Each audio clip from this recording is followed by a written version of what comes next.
Alors, Tracy, je pense que tu commences l'enregistrement. Oui, absolument, c'est fait. Parfait, excellent. On y va. Alors, bienvenue à la pause café Forgestic. Mon nom est Christophe Contat. Aujourd'hui, nous allons couvrir les contrats cadres, qu'on appelle aussi en anglais les Blanket Agreements. Alors, qu'est-ce que c'est un contrat cadre? C'est une entente à long terme entre votre entreprise et un client ou un fournisseur pour une période spécifique qui a un début et une fin et avec des conditions générales prédéfinies. Donc, on va aller voir dans SAP à quoi ça ressemble. Alors, les contrats cadres, ça fonctionne aussi bien pour les clients que pour les fournisseurs. Cependant, aujourd'hui, pour des fins de simplification, nous allons regarder les scénarios possibles avec des clients seulement, mais c'est exactement la même logique avec les fournisseurs. Alors, n'hésitez pas, si vous avez des questions, à intervenir pendant le webinaire. Si jamais je me perds dans mes explications, n'hésitez pas à me poser la question. Alors, donc, un contrat cadre, ça ressemble à ça. Donc, c'est une entente qui est liée à un client, donc ici à Maxitech. On a un contact, un numéro de téléphone, et on a une description ici. Alors, on a aussi une date de début et une date de fin. C'est une date de fin qui est prévue. Cependant, si on décidait, peu importe la raison, si on décidait de mettre fin à l'entente avant la date prévue, qui est le 31 décembre, à ce moment-là, on pourrait mettre une date de fin ici et le statut ici à droite va changer de approuvé à terminé. Alors ici, on va le remettre à son statut approuvé. Alors quand on crée un contrat cadre, par défaut, le statut est un document préenregistré. Cependant, une fois qu'il est créé, on a les trois statuts suivants. Approuvé. Donc, ce que ça me permet de faire, un contrat approuvé, ça me permet d'associer des documents de vente à ce document. Donc, si je fais une facture, il va être associé à ce contrat-là, si je fais une facture pour Maxitech. Cependant, si mon contrat est approuvé, je ne peux pas faire de modification. Comme ici, je ne peux pas aller rajouter une ligne d'article, je ne peux pas aller modifier non plus.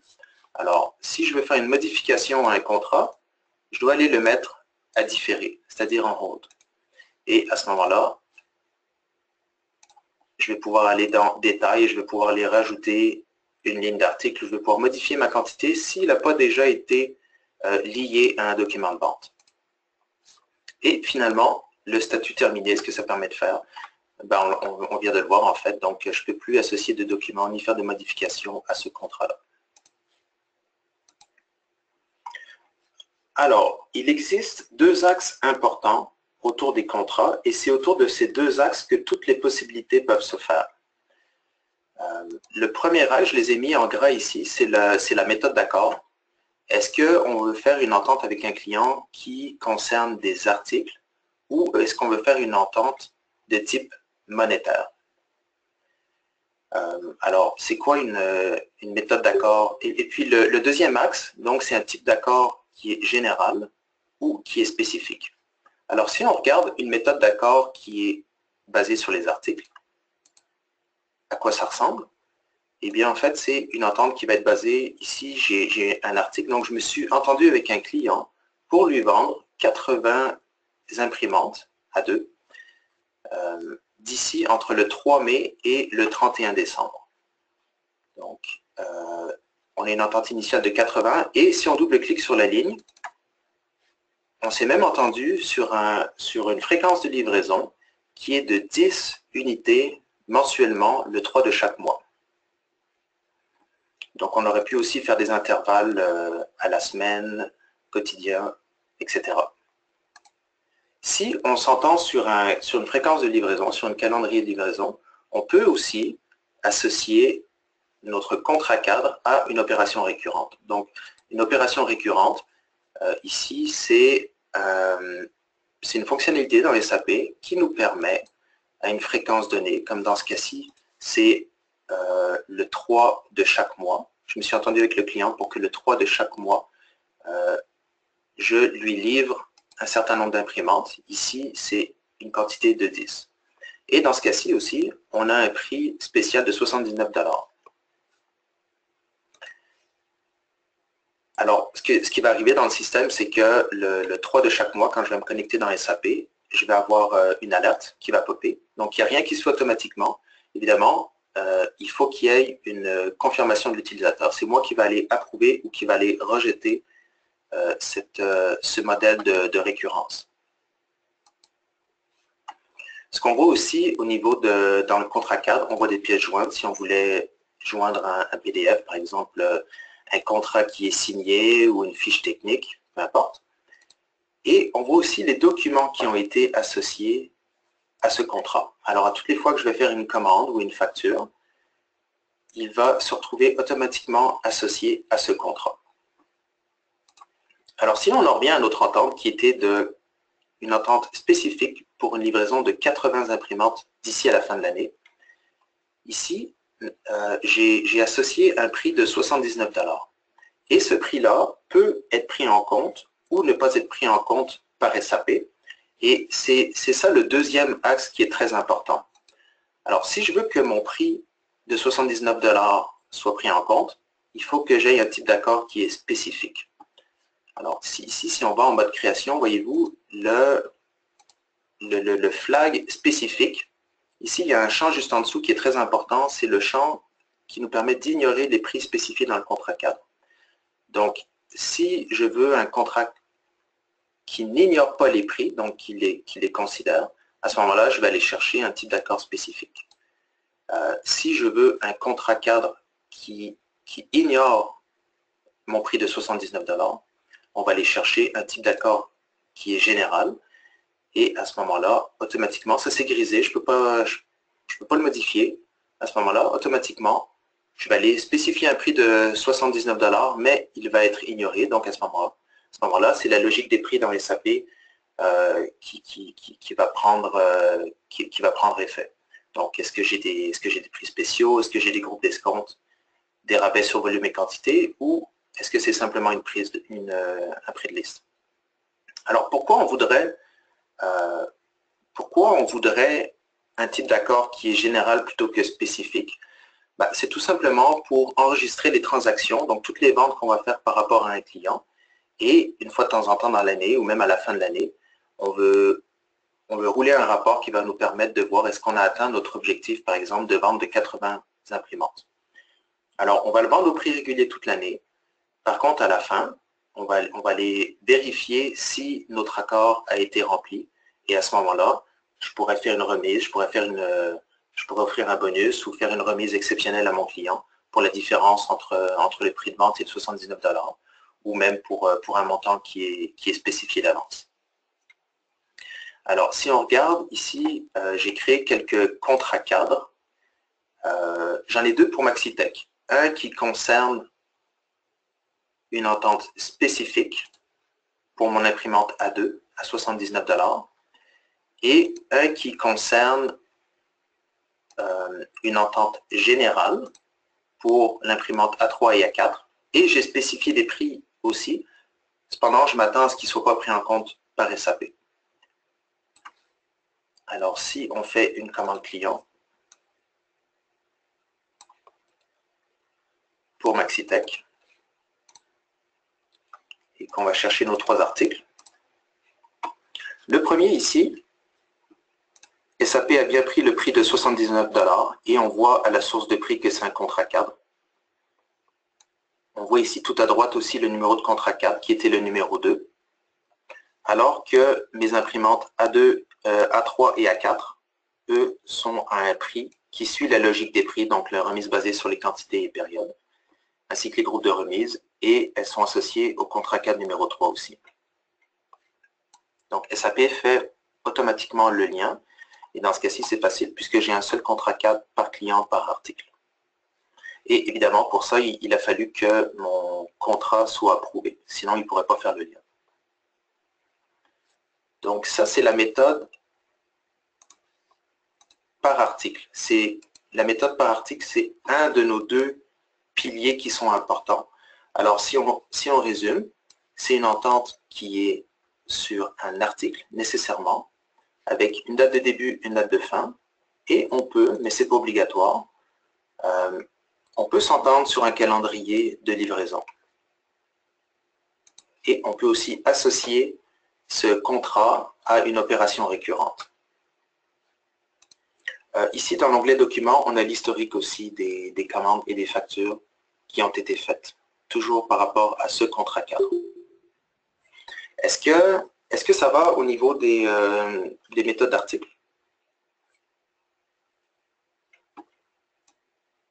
Okay. Donc, la deuxième méthode qui est importante, c'est la méthode monétaire. Alors, la méthode monétaire, en fait, c'est une entente qui concerne tout simplement un montant d'argent avec un escompte. Alors, si on regarde ici, j'ai deux ententes monétaires. Deux ententes monétaires qui sont approuvées. Une qui est spécifique pour Maintenance Pro et qui concerne une entente de 5 000 $. Donc, ce que ça veut dire, c'est que j'ai une entente avec ce client-là pour lui livrer de la marchandise ou pour faire affaire avec lui pour un montant de 5 000 $ dans l'année, d'ici à la fin décembre. Ça peut être des articles que je vais lui vendre ou ça peut être des services que je vais lui fournir. Donc, ça peut être aussi lié à des factures de services. Donc, ici, on a un contrat qui est spécifique et pour paramétteur, on a un contrat qui est générique. Alors, c'est le même principe. On a un montant ici de 5 000 $ avec une remise. Cependant, comme c'est un contrat générique, je ne m'attends pas à ce que ça me donne une remise pour chaque document. Je m'attends à ce qu'à la fin de l'année, on refasse nos comptes avec le client et qu'on puisse vérifier si oui ou non l'entente a été atteinte, si elle a été respectée. Donc, si on fait une commande client ici pour Maintenance Pro, et on va aller chercher un article, donc automatiquement, SAP nous amène une remise pour ce document, une remise de 7,5%, et la source de prix, c'est un contrat cadre. Et on peut le voir aussi ici, quel est le numéro de contrat cadre. Avec, sur la petite flèche, on peut faire un drill down, on peut faire un forage. Alors que si j'avais fait une commande pour paramétère, ben à ce moment-là, c'est la liste de prix régulier qui s'applique. Même si j'ai spécifié ici que je voulais une remise de 7,5%. Donc, encore une fois, c'est la différence fondamentale entre un type d'accord qui est général ou un type d'accord qui est spécifique, auquel cas, c'est ce prix ou cet escompte qui va s'appliquer.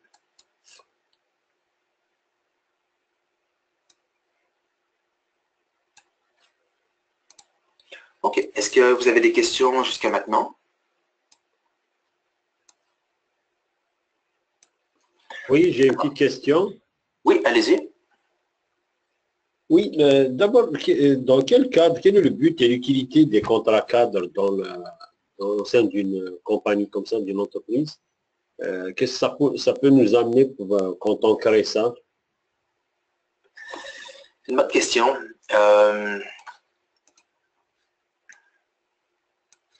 Moi, de ce que je comprends de ces contrats cadres, c'est qu'on veut faire une entente, par exemple, on veut faire une entente à long terme avec un client.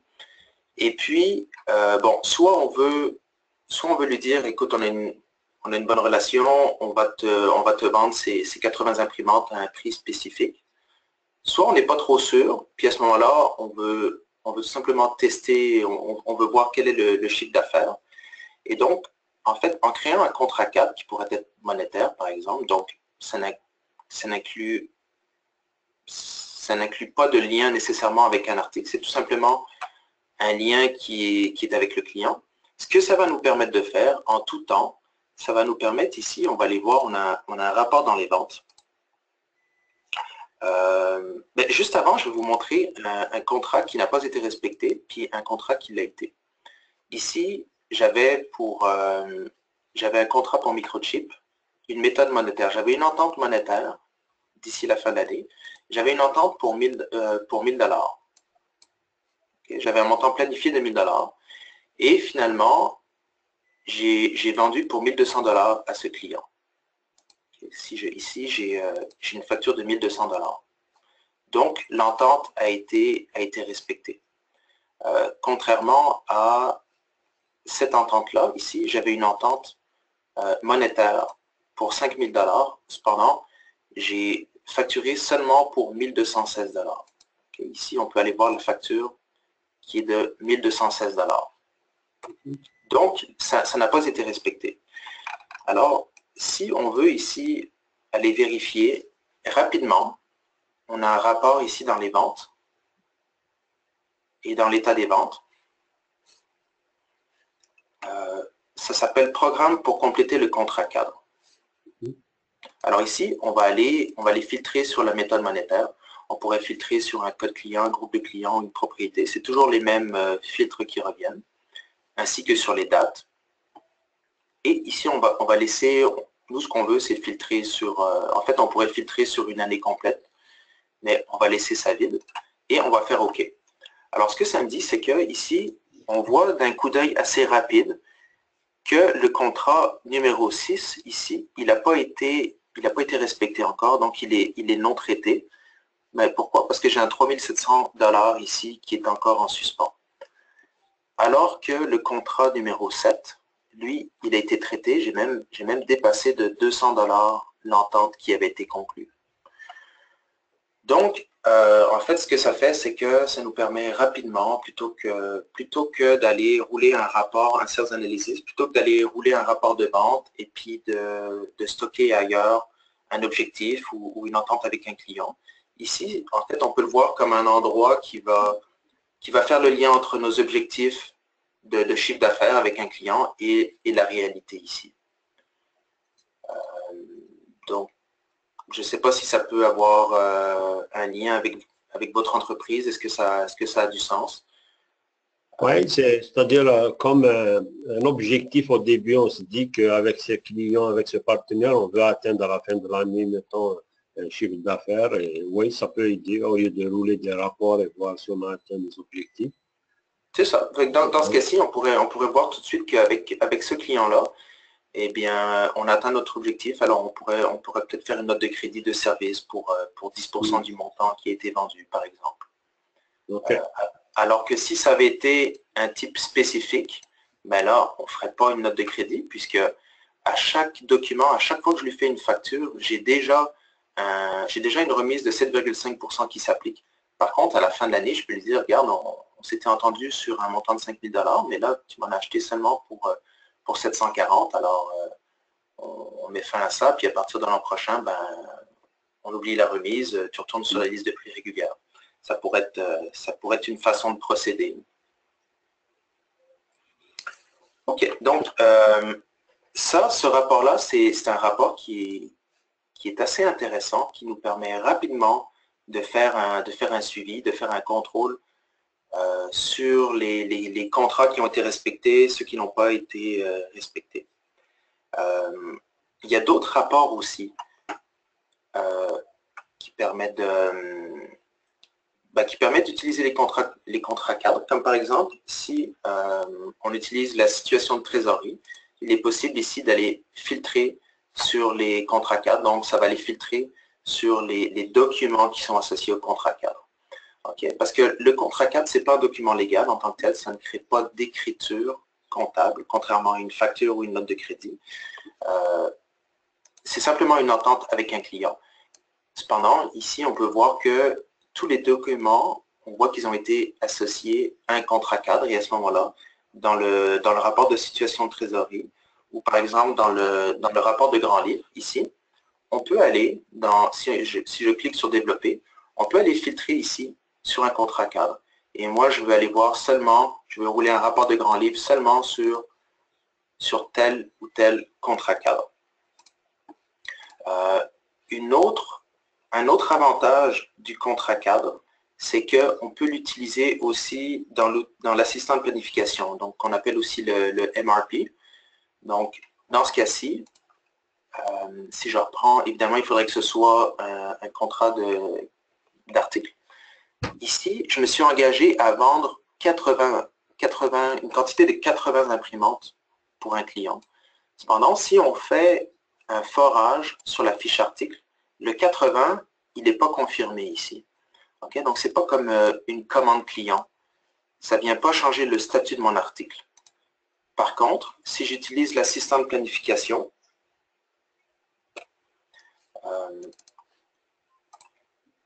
ici, on va aller rapidement à l'étape qui nous permet de filtrer, ou en fait, je dirais plutôt d'exclure, d'inclure ou d'exclure. Ici, on a la possibilité de limiter des contrats cadres. Donc, autrement dit, on a la possibilité aussi de les inclure.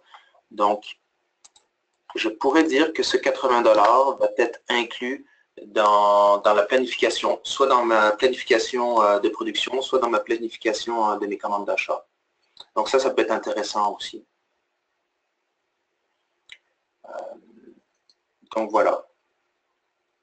Ça fait le tour des rapports. Et en gros, c'est les fonctionnalités des contrats cadres. Christophe, moi j'ai une question. Oui, je t'écoute. Je veux savoir, parce que le contre-cadre a une date de lancement puis une date de fin. Oui. Est-ce qu'on peut activer une alerte sur un contre-cadre qui pourrait nous dire que, mettons, comme la tienne, tu arrives à l'échéance le 31 décembre, on peut activer une alerte ou un avertissement pour nous dire, écoute, il reste 3 semaines puis il n'a pas encore rempli ses obligations de quantité, exemple? Oui, absolument. Donc ici, on peut les demander un rappel 3 semaines ou 1 mois avant la date de fin ici. Et ce que ça va faire, c'est qu'on va recevoir une alerte dans SAP, exactement 1 mois avant, qui va nous demander, qui va nous signifier que ce contrat cadre va être échu dans 1 mois. Voilà, donc, il faut cliquer sur prolongation et il faut aller spécifier une période de temps, enfin un nombre de semaines avant la date de fin. OK. Puis avec la date de fin, si mettons je suis rendu le 1er janvier puis commande le produit, il va tomber sur la liste de prix standard que j'ai dans mes... Oui, okay. Oui, absolument. Donc, si je crée une commande et que la date comptable est à l'extérieur de ce range, excusez-moi l'anglicisme, de cet intervalle, ou si mon statut n'est pas approuvé, à ce moment-là, nécessairement, je ne peux pas faire de lien entre ma commande et mon contrat cadre. Et à ce moment-là, c'est la logique des prix SAP qui va embarquer. Parfait. Merci, Christophe. Ça fait plaisir. Christophe, j'ai une question, moi, de mon côté. Oui, je t'écoute. On voudrait savoir, au niveau du contrat cadre puis les escomptes potentiels qu'on peut mettre, est-ce qu'on peut y aller par catégorie ou par classe ou groupe de produits versus nommer les systèmes un par un? Ah, ok, on va aller voir ça. J'ai l'impression que non, mais avant de dire non, on va aller voir. Donc ici, ouais, à ma connaissance, il faut y aller article par article. Si je voulais aller sélectionner ici,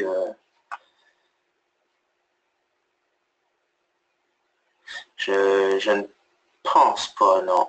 À ce moment-là, on parlerait plutôt des groupes d'escompte. Non, avoir un escompte spécifique par groupe d'articles, je ne pense pas que ce soit possible dans un contrat cadre. Y a-t-il quelqu'un peut-être au support, Christophe, qui pourrait voir à confirmer pour être certain qu'il n'y a pas moyen de contourner le système? Vous, ça serait pour quel... pouvez-vous me dire un petit peu comment ça serait utilisé chez vous, dans votre entreprise?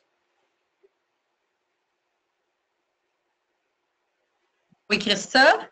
Oui, ça serait parce que nous autres, ce qu'on veut faire, c'est, admettons, tu as un contrat avec un client à long terme, puis le client te dit, bon, ben si il dit, moi, je vais t'acheter pour 200 000 cette année. Tu dis, OK, mais si tu achètes pour 200 000, je vais être prête à t'accorder une remise de 10 admettons. OK. Donc, toute l'année, je veux cumuler ces commandes pour être capable de dire, OK, oui, il a respecté, donc je dois lui faire la remise. OK. Excellent. Donc, on parlerait d'un contrat cadre monétaire à ce moment-là.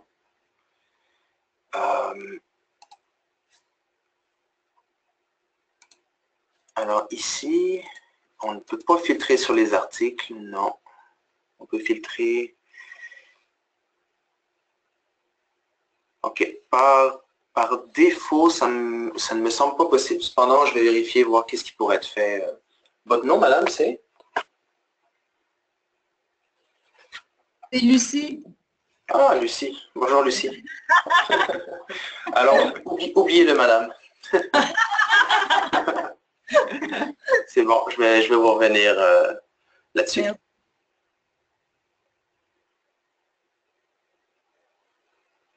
OK. Est-ce qu'il y avait d'autres questions?